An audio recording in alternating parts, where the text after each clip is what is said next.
Hi guys, welcome to Glitch Guru. In this video we'll show you what to do if your Windows 11 computer is not detecting the second monitor. To fix this, first thing you need to do is press Windows plus P on your keyboard. This will open this project window on the right hand side. Now here go ahead and select duplicate option. This will allow Windows to show the display on both the monitors. If this does not work, right click anywhere on an empty spot. Here select display settings.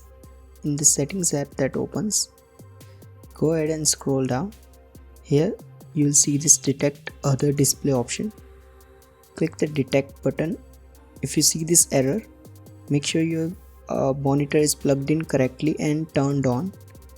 I would recommend switching between different ports and cables to ensure any hardware related problems. If you are sure that the hardware is not the problem, your next step is to open the device manager. For that, right click on the start icon and select device manager from the list. In this window, you'll need to go and expand display adapters. Here you will see your display driver. It could be Nvidia, Intel, AMD or anything else.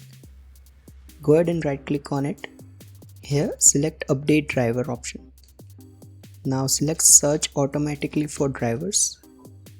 If you see this message saying that the best driver is already installed, right click on the driver again and select update driver again. Now this time select browse my computer for drivers. Now select this option, let me pick from a list of available drivers. Here you will see a bunch of drivers installed. You can try installing them one by one and see if one of them works.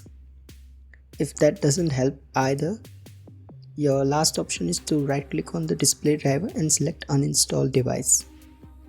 Now go ahead and tick this checkbox that says remove the driver from this device and then select uninstall.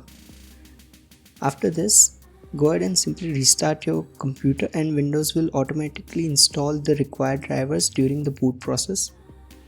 If nothing else works, your last option is to power off your computer, then disconnect all the accessories including the keyboard, display and everything else. Once everything is unplugged, press and hold the power button for at least 30 seconds. This will drain all the excessive power that's causing the problem. After that, simply turn your computer back on and connect your display one more time.